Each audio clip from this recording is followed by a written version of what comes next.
Hello and we welcome you to this special interview with ADG Chanchal Shekhar, a 1995 batch IPS officer of Madhya Pradesh Police. He is one of the senior IPS officers here who is posted as ADG SAF presently, and very recently he was ADG SCRB, the State Crime Record Bureau. He is an award-winning IPS officer who has won police medals for gallantry, meritorious services, distinguished services.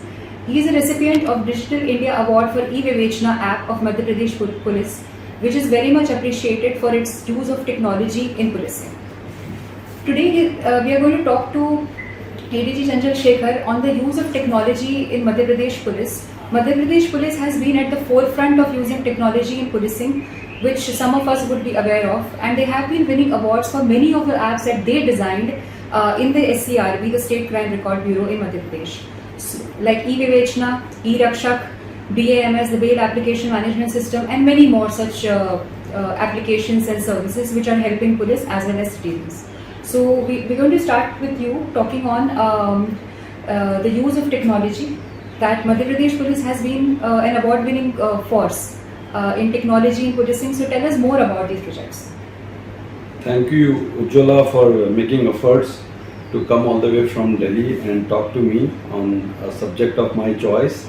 And you have rightly pointed out that Madhya Pradesh is one of the leading states in the use of technology so far policing is concerned.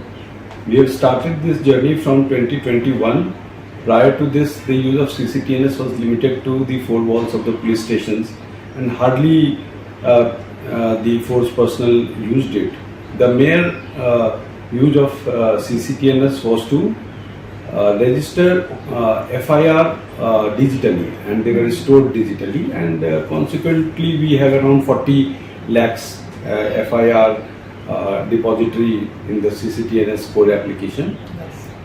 Apart from this, we increased all the databases which are designed in CCTNS, like history seaters, like missing persons, like longitude, latitude, like village crime notebook and all.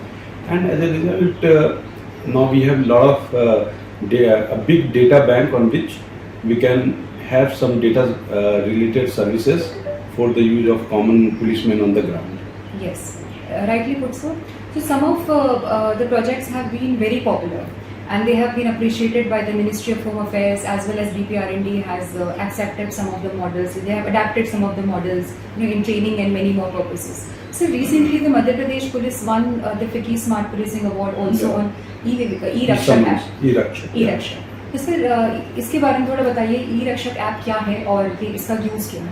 This E-Rakshak app is basically for the use of beat ground level policemen and police officers. Yes. On their mobile phones, they will have the entire data of the criminals of the state, not only the states. I have linked it through ICJS, called the Interoperable Criminal Justice System, through which the crime data of all these states of the country are merged. So they not only have the data of the state, the entire country. They can search it by 2-3 features, fields like name. It can be phonic search also through the voice, and then father's name, address. Obviously, more the field you enter and more accuracy you get. Yes. And now somebody is telling a wrong name, so he can take a photograph in the app, and the app will match it with the arrested, the database of the arrested persons. So you immediately come to know that this person is a bad character or does not have a record in the police. And if it is a kind of a thing you are looking for, property offenders or against the national security point of view, you will immediately come. You can apprehend him. You can verify that when he has started, where he has stayed, and who are along with him. You can go through his call details and know that what is the design going on in his mind. Sure. So now the policeman is not just a policeman with a danda. He has the backup of the data. Sir ये हमने ICJS के बारे में आपने mention किया, तो मध्य प्रदेश में ICJS का कैसा इम्प्लीमेंटेशन है? देखिए, ICJS एक बहुत ही शानदार प्लेटफॉर्म है, रोबस्ट प्लेटफॉर्म है। ये ICJS के जो justice Madan B Lokur committee ने किया था, इसकी मैट्रिक्स बनाई थी और जो परिकल्पना उससे भी पहले हुई थी। तो ये क्या है, इंटरऑपरेबल जस्टिस सिस्टम के 5 पिलर्स हैं। पुलिस से शुरू होती है, FSL के पास जाती है, फिर प्रोसिक्यूशन के पास जाती है, फिर कोर्ट जाती है और फिर प्रिजन जाता है। तो प्रोसिक्यूशन और पुलिस FSL तो पुलिस से जुड़े हुए ही हैं, परंतु कोर्ट और प्रिजन बिल्कुल भिन्न हैं। तो इन पिलर्स के बीच में ये सब पिलर्स अपने अपने सिस्टम्स पे काम करते हैं। ई प्रोसिक्यूशन, ई FSL, ई प्रिजन्स, ई कोर्ट्स ऐसा काम करते हैं। कोर्ट CIS पे काम करती है, कोर्ट इंफॉर्मेशन सिस्टम पे। तो इनके बीच में जो सूचना का, जानकारी का आदान प्रदान है, बहुत बैरियर से घिरा हुआ है। आप मान लीजिए कोर्ट पिलर है, मैं आपसे जानकारी मांगू, बोले अरे आप प्रॉपर चैनल से आइए, आप पुलिस से मांगे जानकारी, लाने में देर लगेगी, ये नहीं है, मैं वहां से। तो इनके बीच में जो भी जानकारी लीगली मैंडेटेड है वो हम सीमलेसली दे। आप हमें दीजिए सीमलेसली, मैं आपको दूं। इसके लिए कहीं से कोई परमिशन, कोई लिखापढ़ी करने की जरूरत नहीं। नंबर 1। नंबर 2, जब हमने FIR रजिस्टर किया तो उसमें, और उसके बाद हमने उसकी विवेचना करके चालान की, इन्वेस्टिगेशन करके, तो मान लीजिए कि एक मारपीट का क्रॉस झगड़ा है, 307 एक पार्टी ने दूसरे पार्टी ने दूसरे पे लगाए, तो उसमें कुल मिला के 15-20 लोग इन्वॉल्व हैं, जो घायल हुए और जो मारपीट में शामिल है, 15-20 है। अब इनको देखने वाले और गवाह जो है 15-20 हैं। इनको डॉक्टर जो मुलाहिजा करने वाले वो है, इनको पुलिस वाले लाने ले जाने वाले, ये कराने हॉस्पिटल ले जाने वाले, विवेचना करने वाले और थाना प्रभारी, ये कुल मिलाकर के ये जो फाइनली जो फिगर आएगा आपका, ये 100 लोगों की फिगर आएगी, जिसकी फील्ड जो इनिशियल नाम, पता, एज, आयु, रेजिडेंट ऑफ, ये फील्ड जो है ऑटोमेटिकली हमारे प्रिजन कोर्ट पिलर को ट्रांसमिट हो जाएगी। तो पूरी जो पुलिस की जो वो ले सकते हैं जानकारी, वो उनके पास पहुंच गई। अब मैं बताऊंगा आगे आपको कि ये फायदा कैसे करेगा। तो इस हिसाब से जो ICGS तो 2016 में आया था, 2021 में इसको लोग इंटीग्रेट करना शुरू किया। तो मध्य प्रदेश पहले one of the first state है जिसने 5 पिलर के, इसमें क्या NCRB और वहाँ सेंटर से करीब 100 APIs आए हैं, एप्लीकेशन इंटरफेस सॉफ्टवेयर्स हैं, कोडिंग्स हैं, जो 2 डेटाबेस को आपस में बात करवाते हैं। तो ये आए वहां से। तो स्टेट्स जो हैं उनको पैचअप भी नहीं करते थे, लिंक नहीं करते थे, डेटाबेस बात नहीं कर पाते थे। हमने उसमें इंटरेस्ट लेके इसको करवाया, फिर इसको यूज करना शुरू किया। इसके भी बहुत चौंकाने वाले रिजल्ट्स आए हैं। अब मैंने पासपोर्ट वेरिफिकेशन में कुछ लोग जो CCTNS से बच जा रहे हैं, परंतु ICGS में आकर के नेट में आ जा रहे हैं। नंबर 1, पुलिस स्टेट सब्जेक्ट होने के कारण हमारा जो CCTNS का कोड एप्लीकेशन है, उसमें सिर्फ स्टेट के 40 लाख FIR है, पर पूरे देश में आज जितने भी FIR होते हैं उनमें जो है उनका एक्सेस हमें नहीं था। तो ये ICGS के माध्यम से हम उनको भी देख सकते हैं। कोई आदमी महाराष्ट्र, मध्य प्रदेश, चारों तरफ 6 राज्यों से गिरा है, 7 राज्यों से गिरा है, तो हम उनको मतलब किसी अपराधी के लिए तो स्टेट बॉर्डर कोई मायने नहीं रखता है। अभी वो नागपुर में है तो अभी भोपाल में आ जाएगा तुरंत वो। तो इस तरह से जो पूरे स्टेट का देख सकते हैं, उसको हमने यूनिफाइड किया। उसमें भी हमें कई सारे अवार्ड जो हैं 5 पिलर्स में मध्य प्रदेश बहुत अच्छा परफॉर्म किया है। खासकर पुलिस में और प्रोसिक्यूशन में लगातार फर्स्ट रहे हैं हम लोग, 20, 21, 22। उसके बाद डेटा सर्चेज में हम लोग फर्स्ट रहे हैं, usage and integration of ICGS। और एज ए रिजल्ट जो है आज हमें न्यायालय के कोर्ट पिलर में बात करने में, प्रोसिक्यूशन में बात करने में, FSL में बात करने में बहुत सहायता मिलती है। कई सारे जो एप्लीकेशन उन्होंने बनाए हैं इस कारण से बना पाया। जी, राइट सर। हम आपने मध्य प्रदेश पुलिस ने काफ़ी सक्सेसफुली ई-समन्स भी इम्प्लीमेंटेशन में लाया, BMS भी लाया, बेल एप्लीकेशन मैनेजमेंट सिस्टम। ये 2 भी काफ़ी चर्चित और काफ़ी सक्सेसफुल प्रोजेक्ट्स रहे हैं। जी सर, ये कैसे हमें हेल्प कर रहे हैं? ये देखिए, जैसा मैंने अभी आपको एक एग्जाम्पल बताया कि 2 पक्षों के बीच में 307 का मामला होता है, जो पुराने IPC के तहत 307, जिसमें कि गंभीर मारपीट, जानलेवा हमला का है। और इसकी जब पुलिस विवेचना करती है, इस विवेचना में जो फरियादी हो गए, जो आरोपी हो गए, जो गवाह हो गए, जो पुलिसकर्मी हो गए, जो डॉक्टर हो गए, जो FSL हो गए, जो इन सभी का इकोसिस्टम जब मिलाते हैं इस घटनाक्रम में कितने लोग इसमें गवाही दे सकते हैं, तो ये करीब 100 के आसपास आते हैं। ये 100 लोग आज न कल कभी न कभी ये कोर्ट द्वारा ट्रायल के दौरान बुलाए जाएंगे।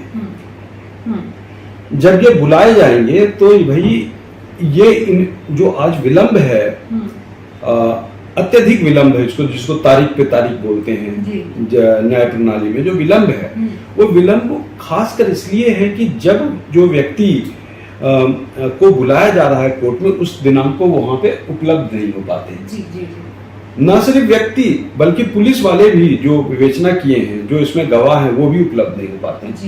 तो हमने ये सिस्टम बनाया कि ये जो 100 लोग हैं पूरे, इसमें गवाह और सारे तरह के एक्सपर्ट्स, ये लोग जो हैं डॉक्टर्स, ये लोग जो हैं, तो ये इनकी पूरी जानकारी जब हम चालान के माध्यम से कोर्ट में देते हैं तो इस पूरे 100 लोगों की जानकारी कोर्ट ऑटो फेच कर लेती है अपने कोर्ट इंफॉर्मेशन सिस्टम में। आज मान लीजिए 1 से लेकर के 25 लोगों को बुलाना है कोर्ट को, उसने बस क्लिक किया 1 से लेकर 25 तक में उनके समन्स के जगह ऑटो फिल हो जाते हैं इलेक्ट्रॉनिकली, और ऑटो फिल होने के बाद वो उस पर डिजिटल सिग्नेचर करते हैं, अब पुलिस थाने में आ जाती है।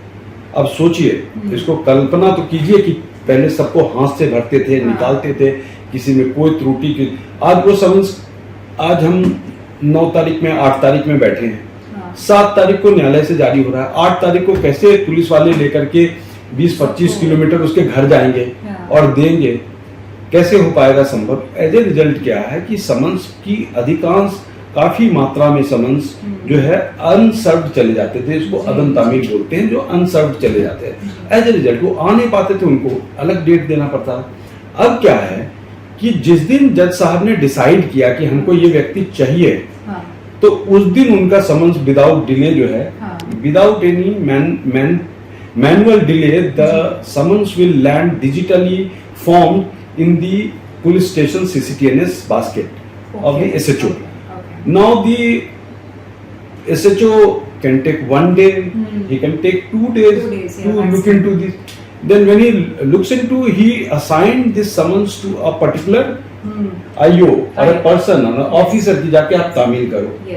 अब ये this IO has the inertia कि भाई उसको वाहन चाहिए, जाने के लिए आदमी चाहिए। अगर झगड़ेलू गांव है तो वहां वो झगड़ा करते हैं लोग उनसे कि भाई आप मेरा समन्स पहले लेके आ गए और जिसने हमको मारा था उनके पास तो कोई समन्स नहीं आया। ऑब्वियसली सोचिए, तो आप वो तो यू कांट कन्विंस कि भाई ये तो ड्यू कोर्स ऑफ लॉ है, भाई आपकी पहले ले लेंगे, आप जो बोलेंगे तो हम दूसरे को लेंगे। तो लगा पुलिस मेरे यहाँ पहले आ गई, जो पिटे थे, जिन्होंने पिटा उनके पास बात, ऐसे करके बात होती थी। तो फिर उसके बाद अब क्या है, जिनको SHO ने असाइन किया, वो बल्क में सबके मोबाइल नंबर है। जैसे उनकी समन्स इनके बास्केट में आएगी, उनके मोबाइल नंबर भी इनके व्हाट्सएप पे आ जाएगा। ठीक है, ये भी बनाया हुआ है, और वो व्हाट्सएप के माध्यम से सबको सर्व कर देंगे। और जब वो डबल टिक कर लेते हैं, रीड कर लेते हैं, उसकी स्क्रीनशॉट ले लेते हैं, फिर अपना नाम, अपना नंबर के साथ एक्नॉलेजमेंट कोड को भेज देते हैं कि साहब हमने सर्व कर दिया। अब जस्ट उज्ज्वला, आप कल्पना कीजिए कि अभी तक हमने इस माध्यम से 6.5 लाख समन्स इलेक्ट्रॉनिकली सर्व कर दिए। कब से? 1 जुलाई को तो हमने इसको लॉन्च किया। अक्टूबर से ये सही मायने में काम करने लगा। तो अक्टूबर से लेकर के आज मार्च अप्रैल में बैठे हुए हैं, तो विगत 5-6 महीने में हमने 6 लाख समन कर दिया। 6 लाख समन्स को सर्व करने में just calculate the amount of workforce, man hours and the fuel and all this money, इनको देखें तो बहुत है। और इसके साथ क्या, वो वर्कफोर्स और मैन मनी के बाद भी वो सही व्यक्ति को नहीं पहुंच पाता था। आज वो सही व्यक्ति को, तो इसकी हम स्टेटमेंट के लेवल पे जब हम उनको ले रहे होते, जब गिरफ्तार किए, तो उनके आधार नंबर, उनका मोबाइल नंबर लिंक्ड, वो हम ले लेते हैं, और उससे ये है। तो ये पाथ ब्रेकिंग है, ये अभी इंडिया में किसी अन्य प्रदेश में नहीं। हमारे पास माननीय केंद्रीय गृह मंत्री महोदय के निर्देश पे जब वो रिव्यू कर रहे हैं स्टेट्स की, तो हमारे पास 8 स्टेट की पुलिस आ चुकी है। हमने सभी को अच्छे से बताया।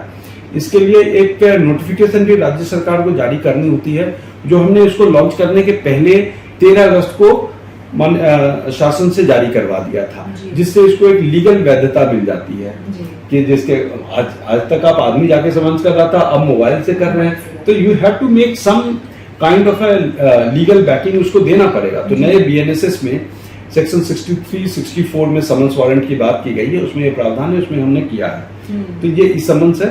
तो हमारे पास देखिए यूपी आ गई, कर्नाटक आ गई, गुजरात पुलिस आ गई, पंजाब, चंडीगढ़, अंडमान निकोबार, ये सभी प्रदेश हमारे पास आकर के, and I am very happy that to share our this initiative, जो हमने उसके फॉर्म्स है, जो उनको दोबारा ना बनाना पड़े, री इंजीनियरिंग ना करना पड़े, उनको री इन्वेंट द व्हील ना करना पड़े, तो हम उन्हें सारे चीज दे चुके हैं। और अगर ये पूरे देश में अच्छे से काम करने लगता है समन्स, तो न्याय के निष्पादन की प्रक्रिया जो अत्यधिक विलंब से आज हो रही थी, वो बहुत ही उसमें सुधार आएगा।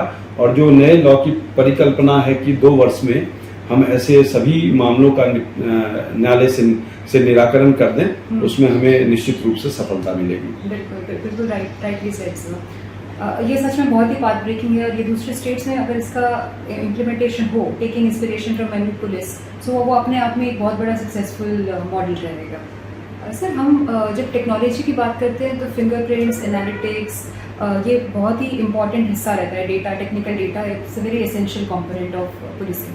सो how are you using technology in this front, sir?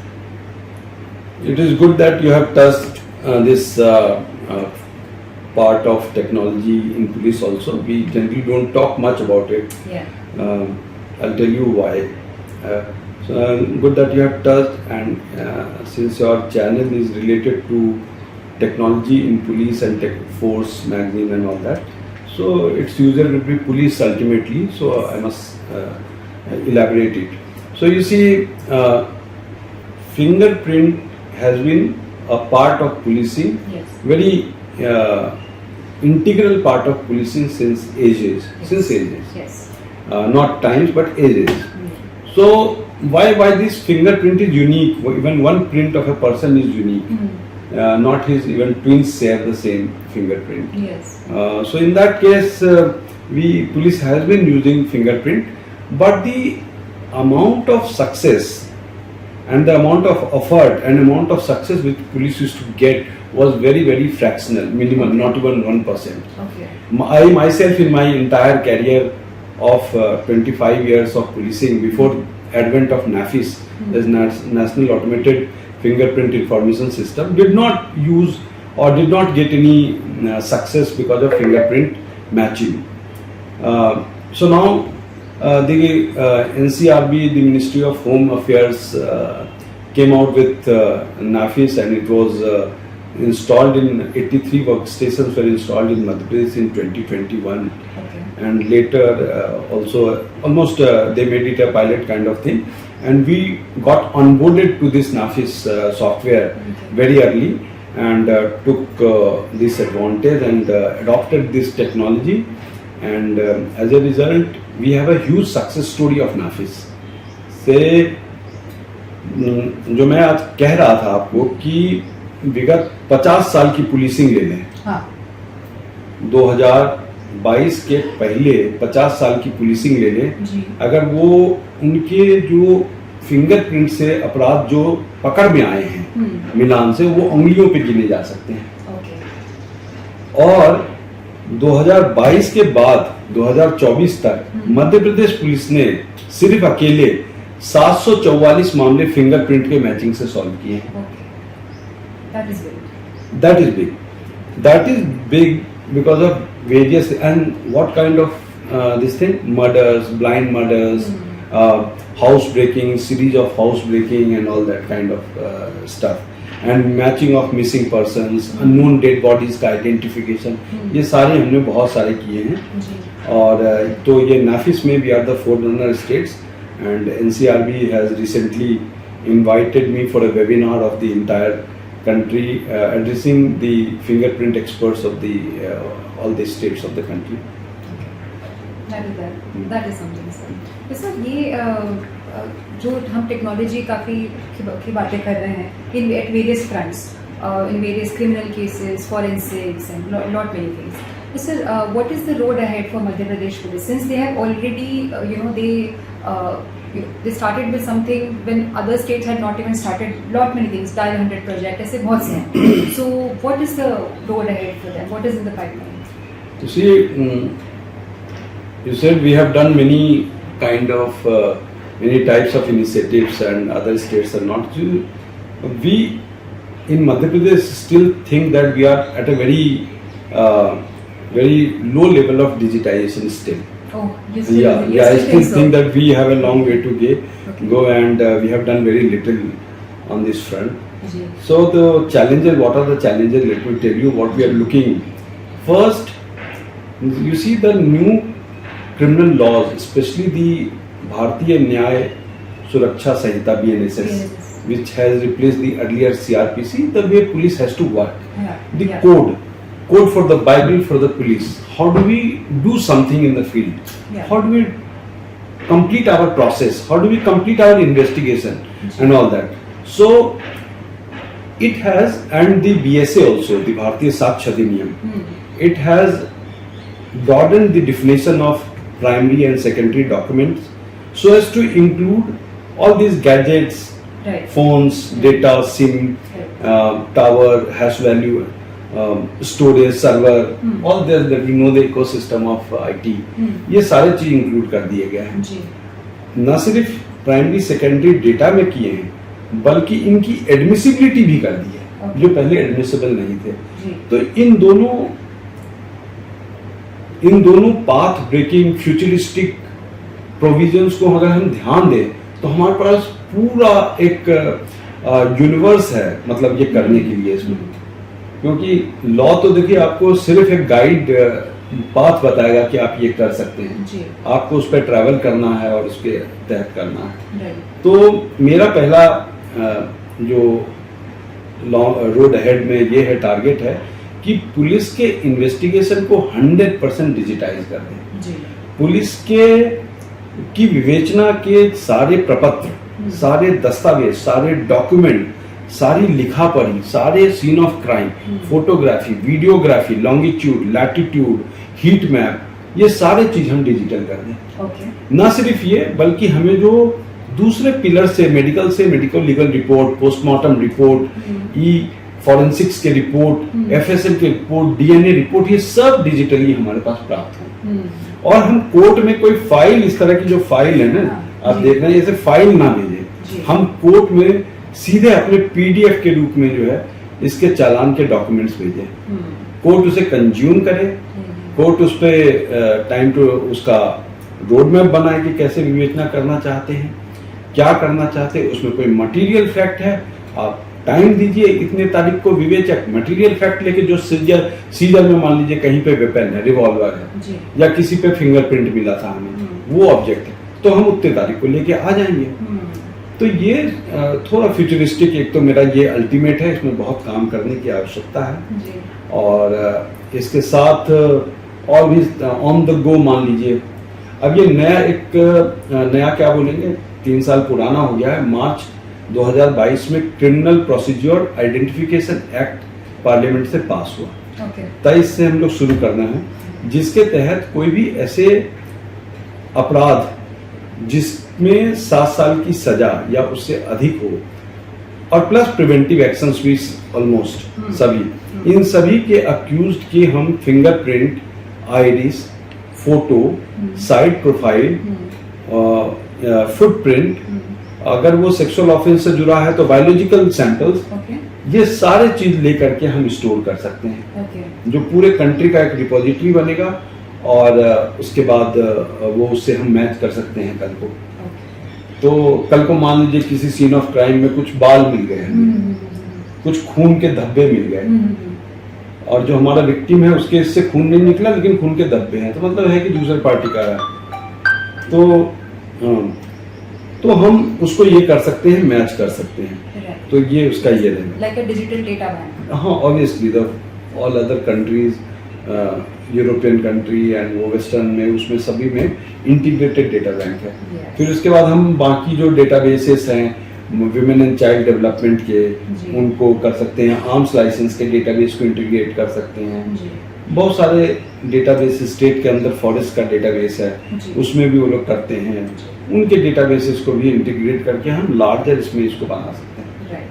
Very well put, sir. So, as we can see that you have a vision for technology, and you have a very futuristic approach, and you want Madhya Pradesh Police to achieve more accolades in the use of technology and come up with more such facilities and services both for police and citizens. It was an enriching experience talking to you, sir, and thank you so much for sharing with us about all your experiences, the projects, award-winning projects that Madhya Pradesh Police has done, and your vision on technology in policing. Thank you so much for talking to us. Thank you so much that you give this opportunity for me to share my initiatives with you. Thank you. Thank you.